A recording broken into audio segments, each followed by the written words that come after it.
At exactly 3 a.m., my phone buzzed on the nightstand. The screen lit up the dark room like a small, cruel moonlight. One new message from my daughter, Danielle.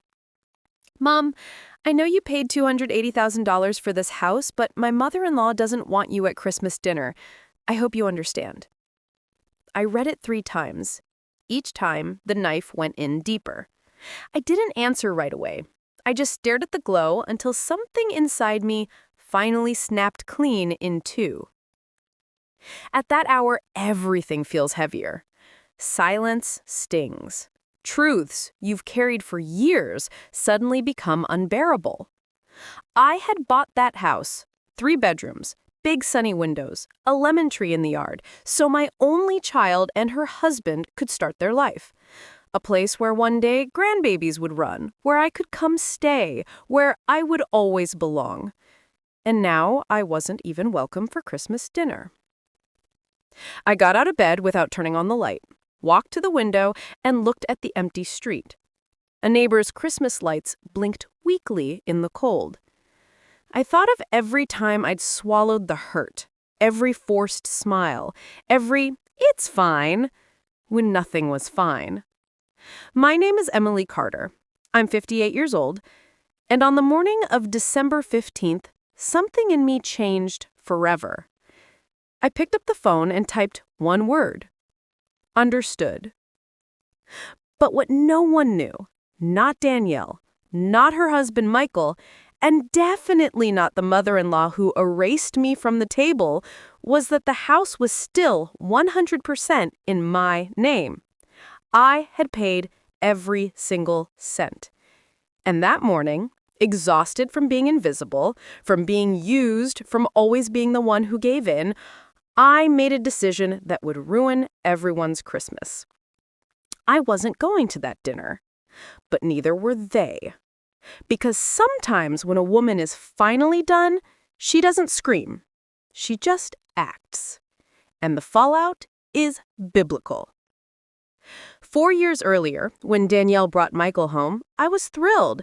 He was polite, hardworking, an engineer with steady eyes and big plans.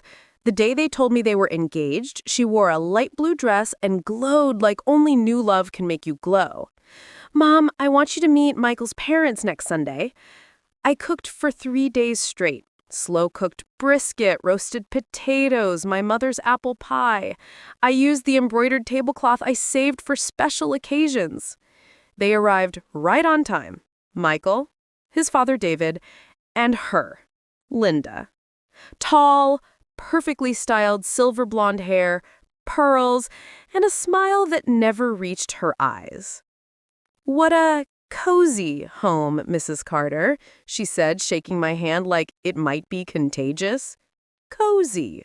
The word people use when they mean small and beneath them. During dinner, she barely touched the food. Delicate stomach, she said, patting her chest. She looked around my house the way appraisers look at fixer-uppers. When they left, Danielle hugged me and whispered, "Aren't they amazing?" I smiled and nodded, but I had already seen the look. Still, I stayed quiet. Mothers do that. The wedding was beautiful. I paid for Danielle's $5,000 dress without blinking. Linda threw the reception in a ballroom straight out of a magazine. White orchids, gold uplighting, dessert table that cost more than my car. When it was time for toasts, Michael thanked only his parents for this unforgettable night. Danielle looked at me from the head table. I raised my glass and mouthed, "It's okay, baby." It wasn't. A year later, over anniversary dinner in their tiny rental, Danielle took Michael's hand and said, "Mom, we found the perfect house. We just can't swing the full down payment." She gave me the same big eyes she'd used since she was 5. I had worked 32 years as an accountant, saved every overtime check, lived alone since my husband died, never took vacations. That money was supposed to be my retirement, my security. I looked at her face and heard myself say, "How much do you need?" $280,000. almost everything I had. The house was perfect. Quiet street, big kitchen, a lemon tree in the yard. Danielle walked through the empty rooms with her hands over her heart. This will be the nursery, and this little room by the window? This one's for you, Mom, so you always have a place. Michael nodded. Absolutely, Emily. This house is yours, too. My heart swelled. Maybe it would all be worth it. At closing, my lawyer pulled me aside. Emily, if you're putting up this kind of money, protect yourself. Keep it in your name for at least 2 years. I felt guilty even considering it, but I did it. When I told Danielle, she just shrugged. That's smart, Mom. It's your money. That night, I overheard Michael on the phone with Linda in the kitchen. Yes, Mom, Emily's paying. No, it's not that we don't trust. Her lawyer recommended. Yeah, but without her money, there is no house. I carried the coffee tray in like I hadn't heard a thing. But the crack had started. I helped them furnish it, bought the fridge, the washer-dryer, half the living room set, a gorgeous antique dining table that seated 8. So we can have big family dinners, I told Danielle. She hugged me so hard, I believed it. The first time I showed up unannounced with an overnight bag and a homemade cheesecake, Danielle opened the door looking panicked. Mom, you didn't say you were coming. Michael invited his parents for dinner. Linda was already installed in my room. The little bedroom by the window had become storage. Boxes, Michael's old clothes, an exercise bike. I swallowed it, smiled, and went downstairs with the cheesecake. Oh, Emily, Linda said, wrinkling her nose. I brought a French lemon tart from the boutique bakery. Danielle took my cake. We'll save it for tomorrow, Mom. They never saw it again. That night, I lay in the junk room and stared at the ceiling. I didn't cry, but something inside me cracked wide open. After that came the slow drip of small cuts. Phone calls went from daily to every few days to radio silence. Sunday coffee dates disappeared. Mom, we do brunch with Michael's parents now. It's their tradition. Could I come along one Sunday? Long pause. Linda's particular. I started bringing homemade dinners every Tuesday. At first, she loved it. Then one day, she opened the door looking exhausted. Mom, you really don't have to cook so much. Linda brings food too. The fridge is full. I stood there, holding my chili like an idiot. In the fridge, Linda's glass containers with calligraphy labels. My Tupperware looked pathetic beside them. Danielle's 28th birthday. I booked her favorite restaurant, invited her college friends, my sister Teresa. Same tradition for 5 years. She called the night before.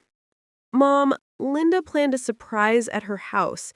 She hired a caterer, ordered a cake. I can't say no. But you can say no to me? Silence. I canceled everything, lost the deposit, put the silver bracelet engraved Mother and Daughter Always back in its box. November phone call. Mom, Christmas is going to be different this year. Linda wants to host at our house. The stairs at her place are hard for her now. Am I invited? Of course! Just Linda's handling the whole menu. You don't have to bring anything.